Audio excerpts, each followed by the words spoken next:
Good afternoon. Let's get started. So I'm Alan Schulman. I'm the Director of Graduate Programs in Architecture, and these are the upper-level studio presentations. These are the presentations that we do every year or every semester to basically introduce you to the offerings for the following semester. And as you may remember, or if you're new to this process, there will be a ballot that will be issued today, this afternoon, and which will be due Tuesday of next week, and in which we're asking you to rank the studios that you see here today in your order, in the order that you would like to, that you rank them. We're an intimate group here today, although this is recorded for you to review at a later date. We're also, I believe, online with Rome, so good evening to everybody in Rome. And we're going to get started with the Pear Studio, taught by Wynne Bradley. And just a quick note that the Pear Studio is not on the ballot. There are only a few students who can do the Pear Studio every semester, so if you're interested in the Pear Studio, I'm sure Wynne will describe this more. You should contact her directly. So, Wynne?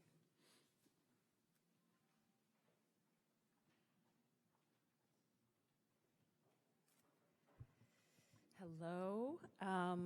This is our third year we're doing Pear, and this is more informative and to tell you about planning for it.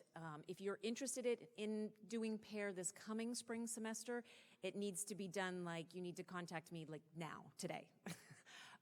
Most students, we already have 5 students who are going to be doing Pear, and there is 1 more open seat. So if you are interested, it needs to be done ASAP. Basically, what Pear is an opportunity. It is a 9-credit studio and elective that are paired together. It is the professional advancement internship and research. So you want to consider Pear as a 40-hour. The spirit of it is kind of like a 40-hour full-time position. 20 of those hours, half of your time, will be spent in an office. It could be urban planning office, an architecture office, could be at the city of Miami, but it is out doing an internship. You will get paid. You will be able to, if you're interested, get NCARB hours. And so 20 of those hours will be out in the field in an office. The other 20 hours will be conducting research, and that is research that you collaboratively define with your office and bring it back to me, and we kind of massage it and come up with a proper proposal. And then you spend the rest of the semester working on this research. It is not considered to be a light topic. This should be kind of seen as a mini thesis of sorts. But it will be unique to yourself and your office. It should benefit the office in some way. It should benefit the greater good of the architectural world and the academic pursuits. So if you are interested, this is something that you will need to plan for. It is available, obviously, as an upper level. The best students time to target this would be second semester 4th year, and 5th year, either first or second semester, and last semester of a graduate degree, or the last 2 semesters of a graduate degree.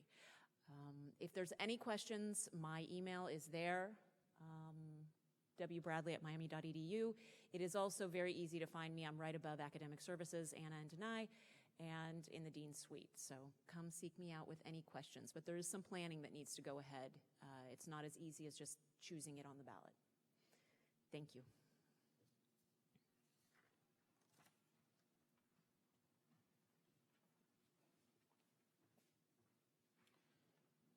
And the next will be the Urban Design Studio taught by Joanna Lombard and Victor Dover.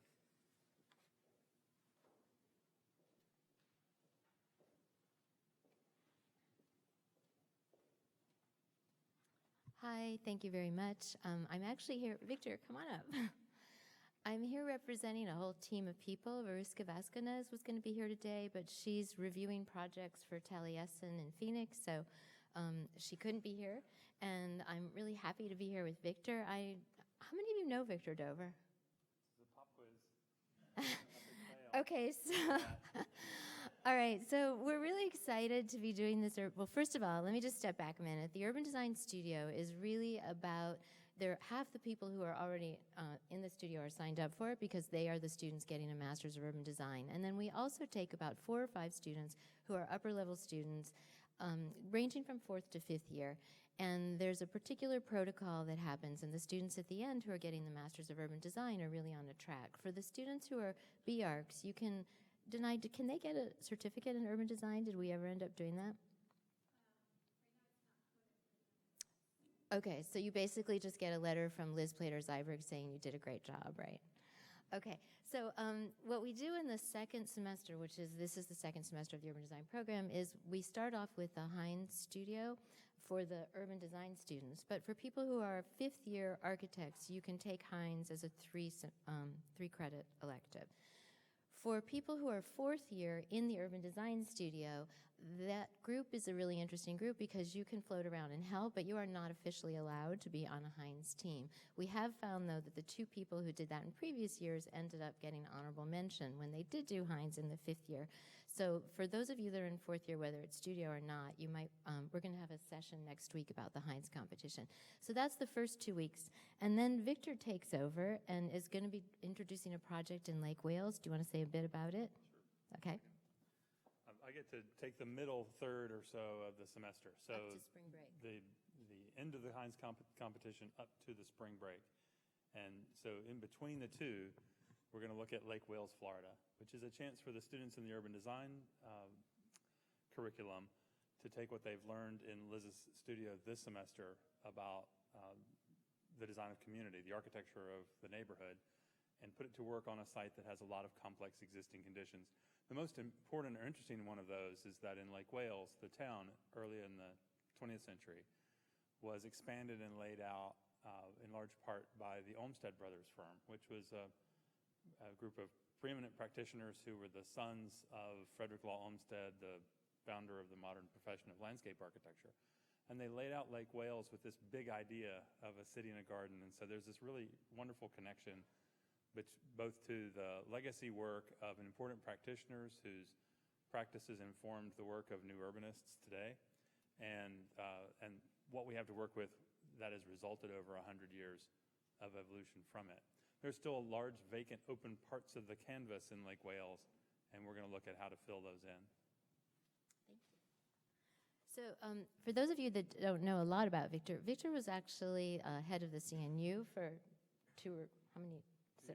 And then if you know about LEAD, Victor worked on the LEAD ND, which is Lead for New Development, organizing a set of principles that have been really widely applied in how to do communities that are healthy and successful. So we're really happy that he's here with us. And then the second part, after spring break, Veruska has a project in Ecuador. It's outside of Manta. It's a community that was devastated after the earthquake there, and they're looking for a kind of combination of infill and greenfield. And in both cases, we're organizing travel. The travel isn't obligatory, but it's recommended, and it's at the cost of the studio, obviously not at the students. And my work in it is to kind of connect all the pieces. And if you would like to see what the studio last year did, you can go on Blurb and search, I think maybe looking for Vasquez is the easiest way to do it because it's not a common name and you'll find it right away. And you can see what the students produce. I will say this, that if you're a BArc student, you don't necessarily have to want to be an urban designer, but what we have found is that the process of the studio has enabled our students to move very quickly into jobs with teams and to be a team leader, because the process teaches you how to bring a lot of complex ideas together in a real world context. And both projects have actual clients and people that you'll meet, and what you do makes a big difference to them. So thanks a lot, and I'll be around for questions later. Thank you, Victor.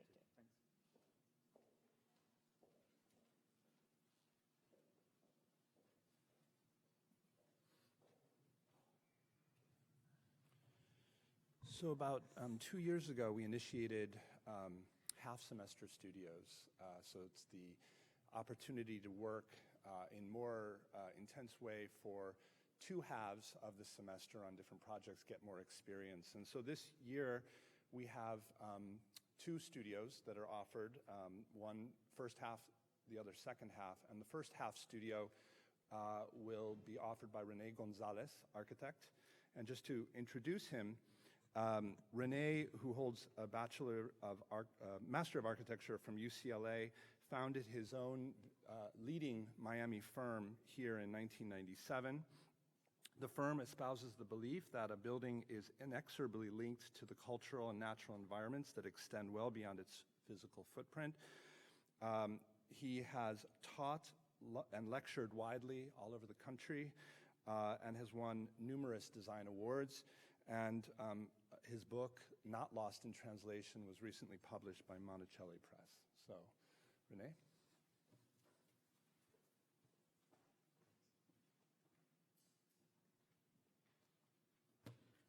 Good afternoon.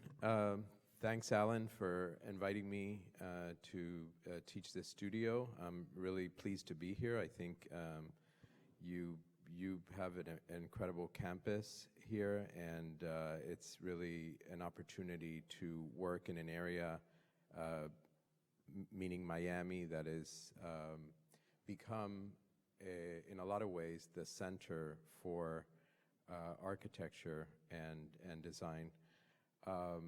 So my interest in the studio is to work with you all to make discoveries. The studio is going to focus on an issue that we have been focused on recently, which is sea level rise and resiliency. But I want to be clear that I want to work with you guys, whoever ends up in the studio, to really make discoveries about how we can be creative in addressing this issue. So it's not about doomsday. It's about finding opportunities and really finding new ways and new typologies that will allow us to move forward as this issue becomes more intense.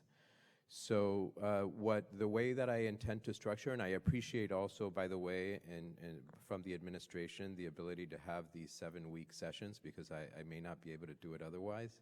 I assume it's the same thing with Terry, because we're practicing, and so as a result, having this kind of intense session will create a very charrette-like environment in the studio. It will be intense, but it will also allow me to do it, and I appreciate that because I do like to teach. I've taught here previously, and I've taught at FIU, and I find that teaching is exhilarating. So I look forward to working with you guys in the studio. To talk a little bit about the studio and how I anticipate it sort of going. We will first, I'll structure the work very precisely. We will first do research, and I'd rather call it observations because research sounds very scientific, and I was never the kind of student that liked to do a lot of research, admittedly. But listen, we have to, and I think it's necessary to get in there and discover. But the discoveries can come a lot of different ways. I mean, I was in the Keys this weekend, and I was on a boat, and I was with someone that's lived there for 40 years, and just the conversations with this person as we went slowly around the edges of mangrove forests that are down there. In the mangrove swamp area was better than picking up any book. So I think there's a lot of ways to do research. So I am going to encourage you to really think outside of the standard sort of line of that you normally would when you're researching, and then we're going to implement that research into a project. Which will be a very simple project because for me it's not about the project per se. It's not going to be about the program. It's not about designing a beautiful building, although of course I believe everything should be beautiful. But it's really about developing answers to the questions at hand, and to addressing those answers in a really creative way. So, we'll come up with a simple program for a simple building, but I think the intention is really more to have you come up with progressive, innovative solutions to this very serious threat. I think it's our responsibility as architects to do that. I'm going to be working with Chloe Schultz from my office. She's my office director, and she's going to help in structuring the studio. And I'm going to let her speak to you a little bit about some of the work we've been doing in this area, some of the projects we've done, just for a moment so you understand why we're interested in this. Hi, thank you. I would say over the past 5 years or so, we've been really looking more and more at the topology of elevated houses. And obviously, it's not a new topology. It's something that's very rooted in environmental and cultural conditions here in South Florida, but we've sort of been trying to look at it in a new way. Example of that is the images that are in the flyer, which are from residents here in Miami Beach.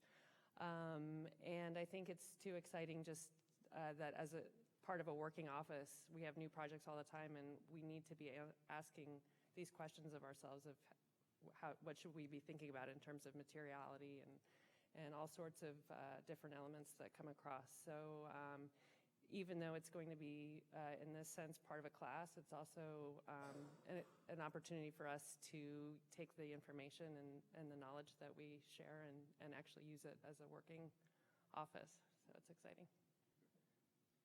So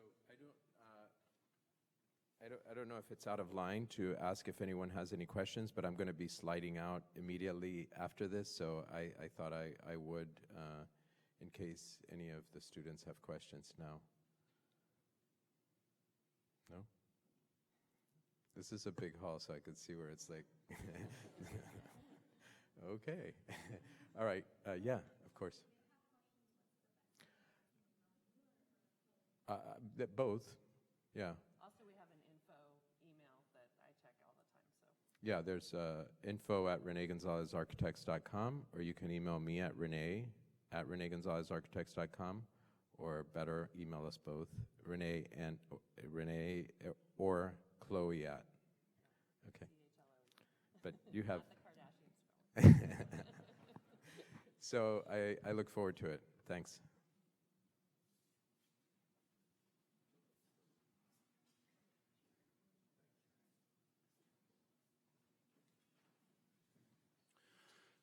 So the next half of that studio will be taught by Terry Riley and Manuel Clavel Rojo, and they couldn't be here today, so I'll give you a quick introduction. First, to introduce them individually. So Terrence Riley is the architect and founder of the international architecture firm K.R. Keenan Riley Architects, based in Miami and New York. In addition to practicing architecture for over 30 years, Riley has served as the Philip Chief Curator of Architecture and Design at the Museum of Modern Art, and subsequently served as the Director of Miami Art Museum, which is now the Perez Art Museum. And he was responsible for selecting Herzog & de Meuron as the design firm that eventually built that museum. And Manuel Clavel Rojo is an architect from Murcia, Spain. He is the founder of the international firm Clavel Arquitectos. He has been a visiting professor at the University of Miami School of Architecture since 2012, has received more than 100 awards, and featured in many magazines, and has worked together with Terry Riley on several projects, and they've taught together here as well. So let me just tell you a little bit about their studio. That may be a little difficult to read, but for me as well. But the Bahamas, the project will be Las Bahamas, Architecture Against Natural Disasters. And to begin with the context, the Bahamas is an archipelago in the Caribbean region of over 700 islands with an estimated population of 389,482. The islands are vulnerable to storms and floods during the annual hurricane season from June to November, especially impacting on its people. On 1 September, Hurricane Dorian, a Category 5 hurricane, made landfall on the northern islands of the Bahamas, and a second landfall on Abaco Island as the strongest hurricane in the Bahamas history, causing extreme flooding as well as power and connectivity outages. The Abaco Islands and Grand Bahama were most severely affected areas. Initial assessments found widespread destruction with thousands of homes leveled, telecommunications tower down, water wells and roads damaged. This project will be about creating an emergency shelter, and they include under what a definition of the emergency shelter. So it's a place for people to live temporarily when they cannot live in their previous residence. It's similar to a homeless shelter. The main difference is that an emergency shelter typically specializes in people fleeing a specific type of situation, such as a natural or man-made disaster, domestic violence, or victims of sexual abuse. A more minor difference is that people staying in emergency shelters are more likely to stay all day, except for work, school, or errands, while homeless shelters usually expect people to stay elsewhere during the day, returning only to sleep or eat. Emergency shelters sometimes facilitate support groups and/or provide meals. Post-disaster emergency shelter is often provided by organizations or government emergency management departments in response to natural disasters, such as flood or earthquake. They tend to use tents or other temporary structures or buildings normally used for other purposes, such as a church or school. These settlements may be inhabited for the entire duration of the reconstruction process and should be thought of more as settlements than shelter, and need to be planned with respect to water, sanitation, and livelihoods. And I'm not going to read the rest, but they have an analysis exercise which will focus on selecting elements from the 4 elements of architecture published by Gottfried Semper in 1860 in his work Der Stil. So you'll be using those elements and exploring those elements as constructive elements in the process of making a shelter. The schedule includes a trip to the Bahamas, which will be the starting point for the investigation. Phase 2 will be research work, where students will choose one of the 4 architectural elements defined by Gottfried Semper and will conduct research on the possibilities of construction and design of the material chosen. It will work with both graphically and with scale models. Okay, and then finally, the students will be doing an emergency shelter design, their own work, which will be initiated during the trip to the Bahamas. We don't have a detailed schedule for this yet, but if you're interested or if you would like more information, we can connect you to Manuel and to Terry to learn more about it. And just a quick note that if those of you, for those of you interested in these studios, they would come together. You would be doing both of them. The Rene Gonzalez studio in the first half and the Terry Riley, Manuel Clavel Rojo in the second half. So, to move on, Joel.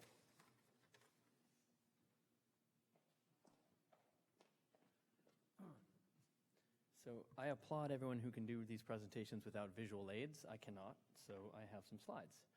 I'm Joel Lemire, assistant professor here in the School of Architecture, here to present my studio Cloudy, Acoustic Textures and Robotic Architectures. I tend to overcomplicate things, so I'll try to keep this a little bit simple. The title Cloudy refers basically in parallel to 2 things. On the one hand, simply to acoustical clouds. Hopefully you guys know what those are, but they're more or less these sort of suspended objects that are meant to help with the treatment of acoustic performance in a space, right? You've seen them all over the place, I'm sure. But more fundamentally, this idea of cloudy, or this term cloudy, refers to a general cloudiness about the future of the profession and of our discipline, right? Especially in the context of increasing automation, i.e. robots, which you see here in this composite that I made, and the coming AI wave as well. So the studio is about a combination, more or less, of acoustic clouds on the one hand and robotic architecture on the other. A bit of context for you, this interest of combining acoustics and emerging design technologies is not really new to me. It's something that I've had a long-standing interest in. 6 years ago, I built this anechoic chamber with a colleague. For those that don't know, an anechoic chamber is basically a echo-free space or sound-free chamber.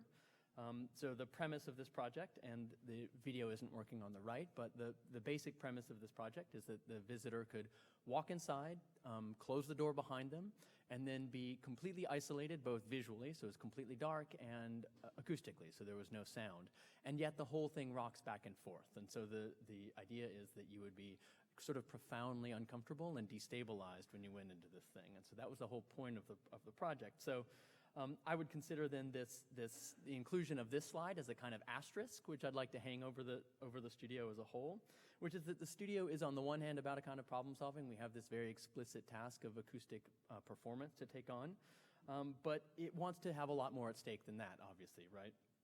So it also wants to be about formal play, about texture, about space making, and of course, most importantly, about the power of architecture to define experience in a real way. So in keeping with that idea, let's say that design is in play here rather than purely engineering.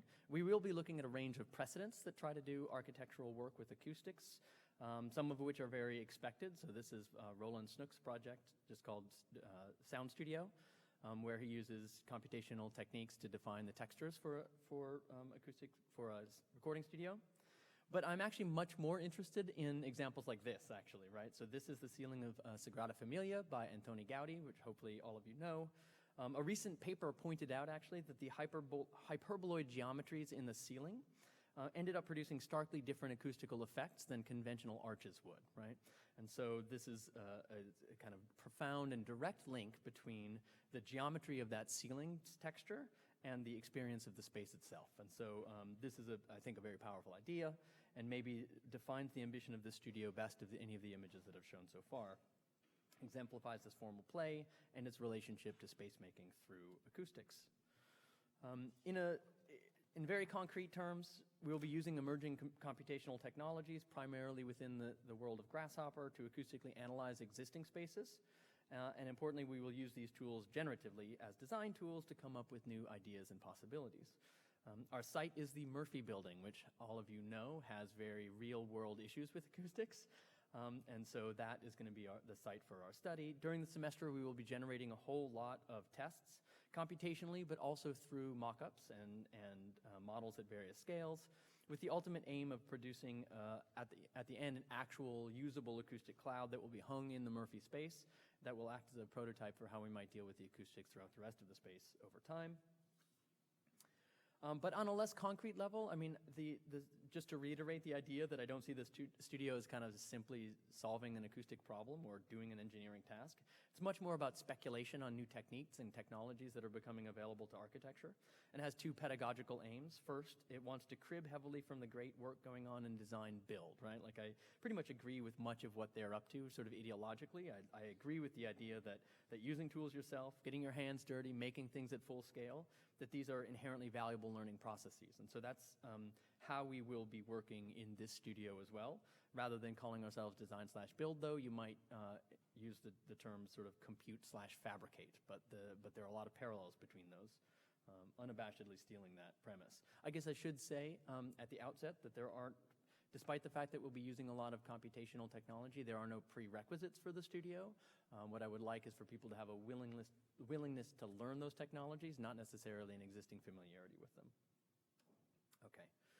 So if one aim there is to kind of work in the design build mode, but in the compute fabricate world, the second aim is that the studio wants to prepare you for the end of the world as we know it, intentionally using alarmist terms there, but let me give you a quotation as food for thought here.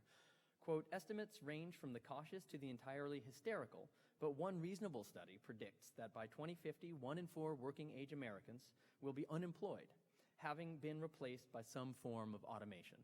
So that begs, I think, for me, the question of how vulnerable architects are in this wave, right? What role we want to play in the development of that new world order. I'd advocate, of course, getting out ahead of it, right? By learning how to master robots before they master us, and taking the studio might help you along on that front. A couple of simple points of logistics here.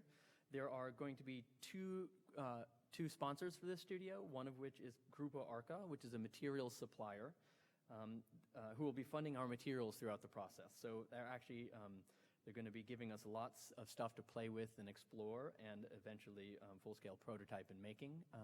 So there will be no material expenses for students in the studio. The second sponsor is Shop Class, which is an industry partner of ours who's interested in looking at the future of commercial architectural fabrication. And they are going to be, in partnership with My Lab Future Objects, going to be providing the robot arm. So you don't see it in that space yet, but it is finally coming. It's going to be installed prior to the beginning of next semester. And then the students in this course will have exclusive access to that robot arm for the semester, because we're trying to build up a kind of institutional knowledge and a culture around that kind of making. And so our studio will be sort of the ones hanging around and working with that throughout the semester. I think the last piece of logistics is that there is no travel except for a visit or two to the ARCA facility in Wynwood. I think that's everything. Again, my name is Joel Lemire. The studio is called Cloudy. Feel free to email me at my Miami email address if you have any questions. Thank you.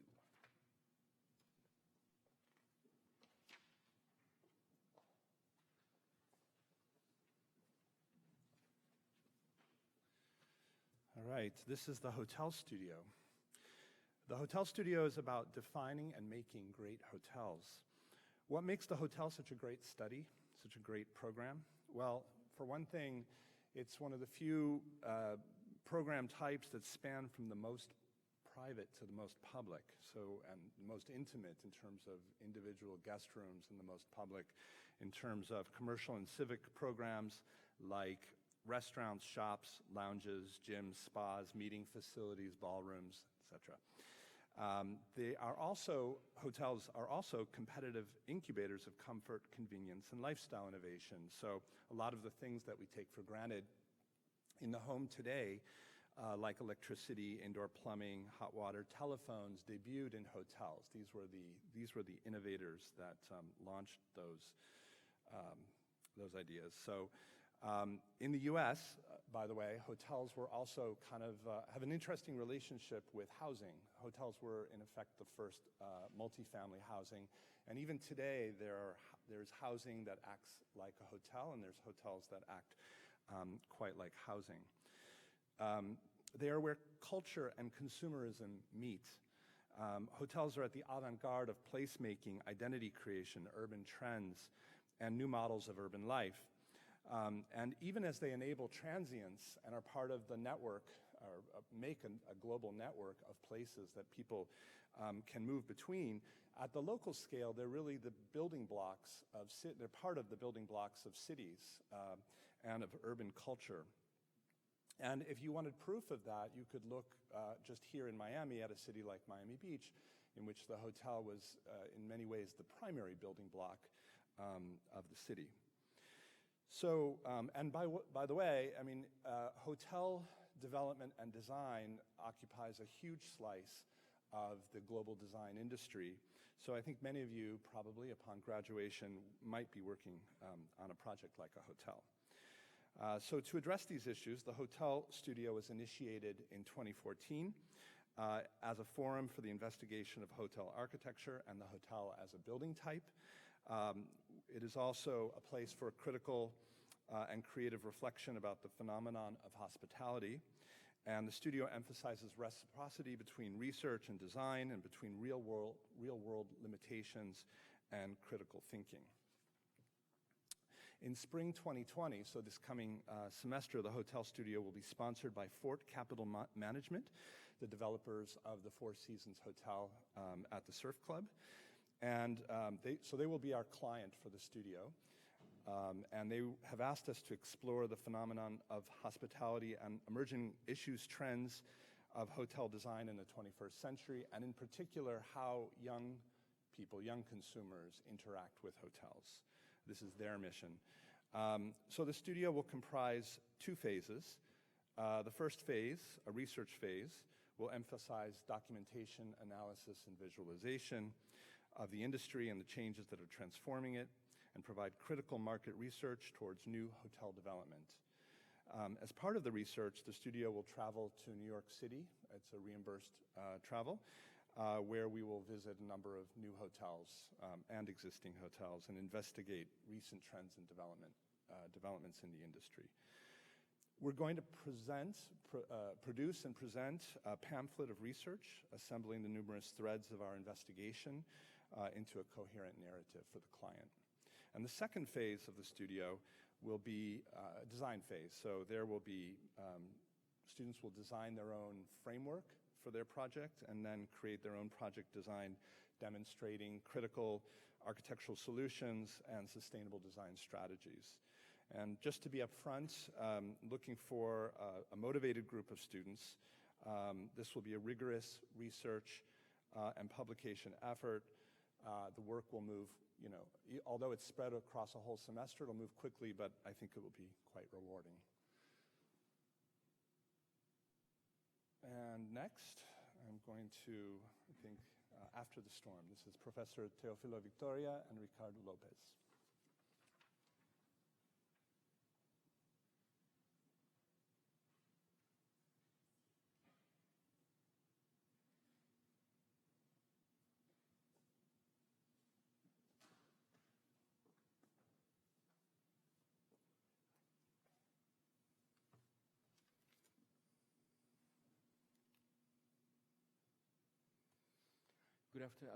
Good afternoon. Thank you for having us. After the Storm is a studio focused on the recovery and reconstruction of historic patrimony in those areas affected by Hurricane Dorian in the Abaco Keys. It's a contracted studio, it's a sponsored studio by Town Council of Hopetown and the AMMC, which is the Antiquities, Monuments, and Museums Corporation of the Bahamas, and in collaboration with the University of the Bahamas. We will have University of the Bahamas students, architecture students, will join us at the beginning and towards the end of the semester to work together on this studio that is, again, focused on the recovery of historic patrimony.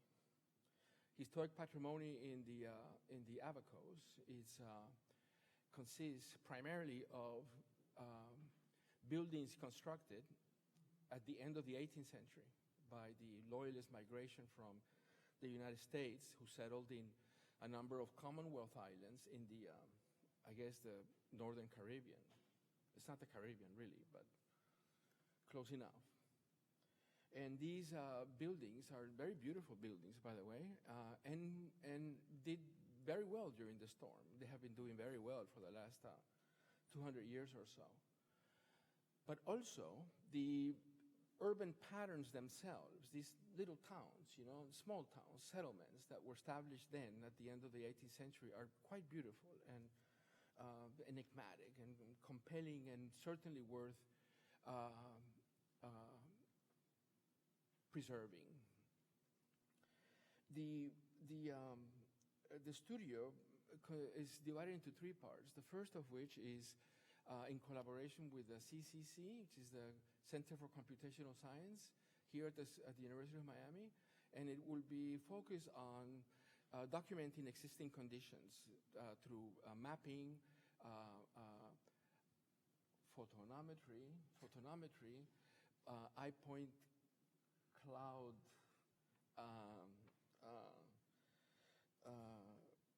surveys, and so on. This is important because this information that is very precise information, pixelated information, is transformed into AutoCAD drawings and therefore becomes as accurate a site plan as one can dream of.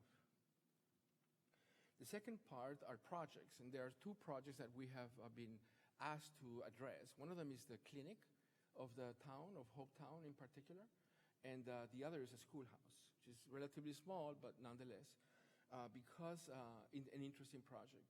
Because a new law in the Bahamas has legislated to, or rather because the government in the Bahamas has legislated that all public buildings must be shelters, these two buildings will need to be considered under those, following that criteria. So it's a very interesting question of,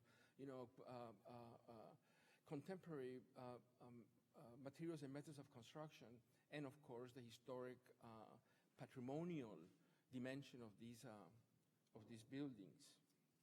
And the third part of the studio is about implementation. In other words, how do we legislate these findings that we might find of value, and how do we implement the process between schematic design, let's say, of these buildings. The studio is a sponsor studio, and will require a field trip to the Abaco Keys. And by Abaco Keys, we mean primarily Hopetown, Man o' War, and New Plymouth, all late 18th century settlements, late 1700s, late 1700s. And it's a 1 week long field trip under, we assume, difficult conditions, no? Because these places have been thoroughly destroyed, quite frankly. I mean, they are. This would be like going to, it would be like going to Mars. Maybe not, maybe that's an exaggeration, but it's something like that.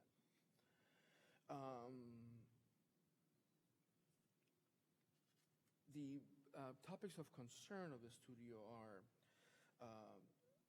survey methods, mapping, material culture, geothermal analysis. This is ways of mapping geothermal systems, urban geography, geoethnography. We will be actually working with the ethnography department of the University of the Bahamas in putting together an oral history of these towns. Preservation, responsive infrastructure.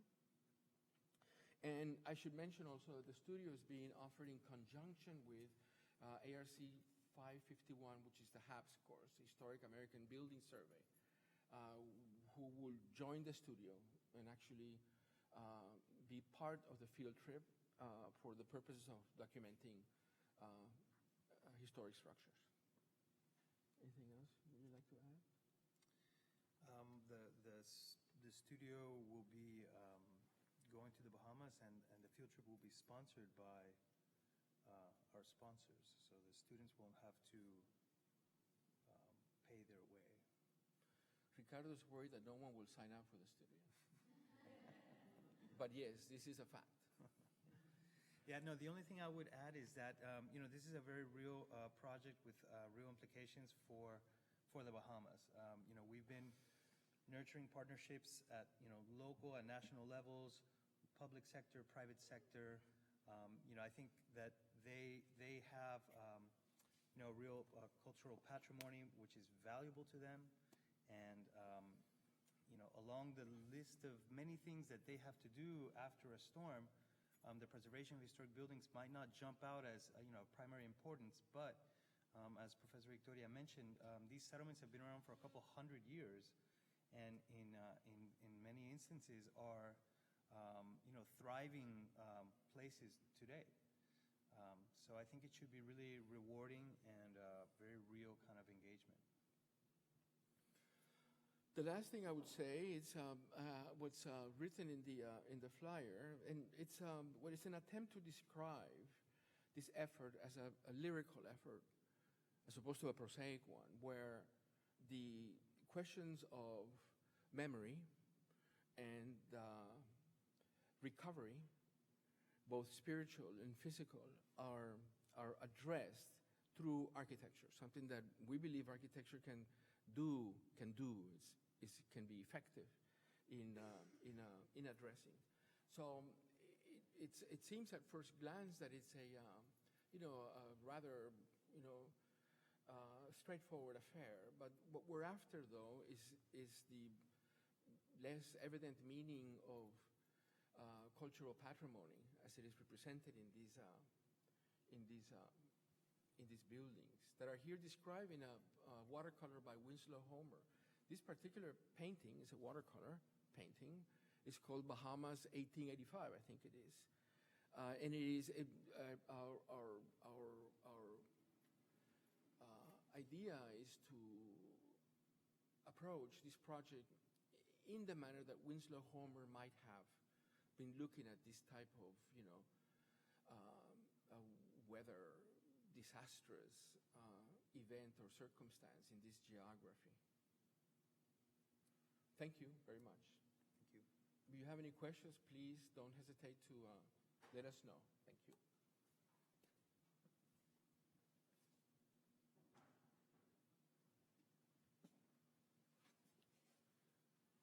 So our final presentation is by Charlotte von Moos.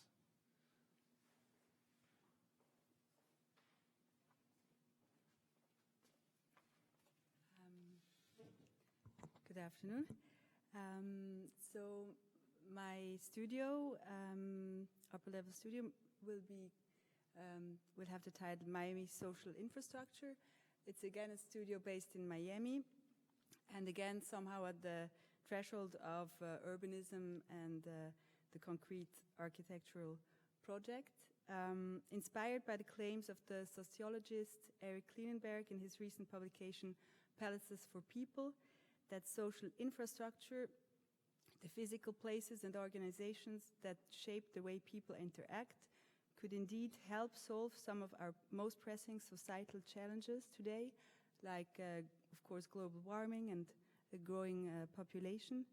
This studio proposes to investigate this matter in a fundamental manner by taking as a starting point a very concrete architectural project, a large-scale architectural project for affordable housing with approximately 190 units in Miami.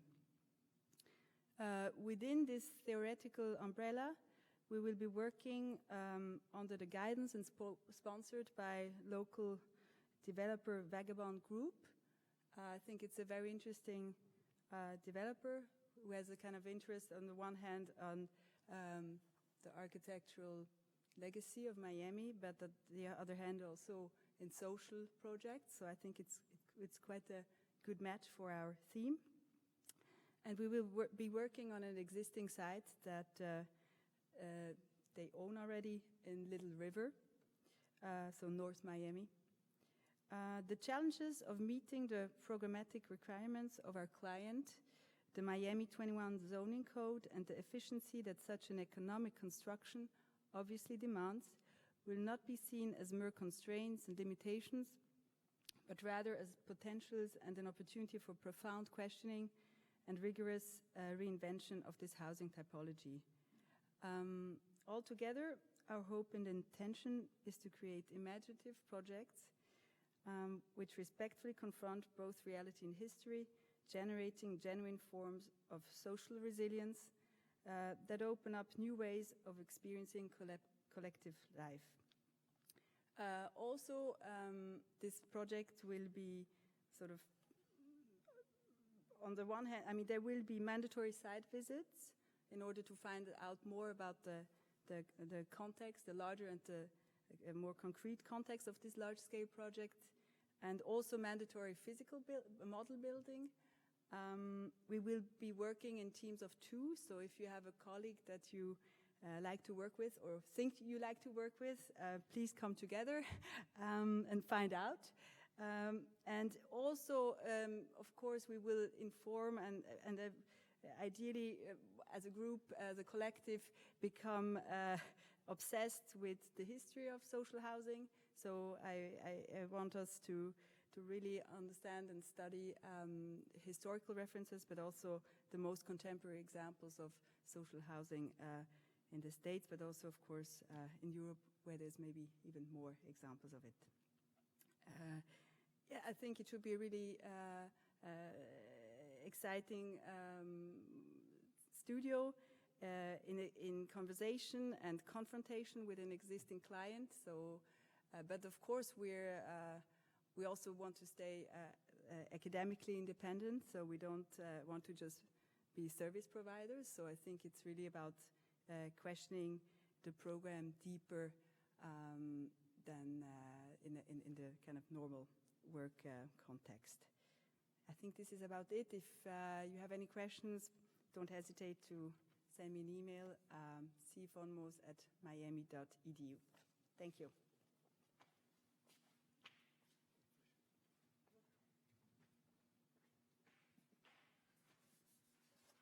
that's it for the presentations. Don't forget the ballots will be issued today, this afternoon, and they're due on Tuesday. And perhaps some of the faculty who are still here in the room would stick around to answer any questions that you may have directly. And for those faculty who are not faculty here at the school, for instance, Terry Riley or Manuel Clavel or Rene Gonzalez, if you have questions for them, you can address them to, I think, Denai and Academic Services, and we'll connect you. So thank you very much.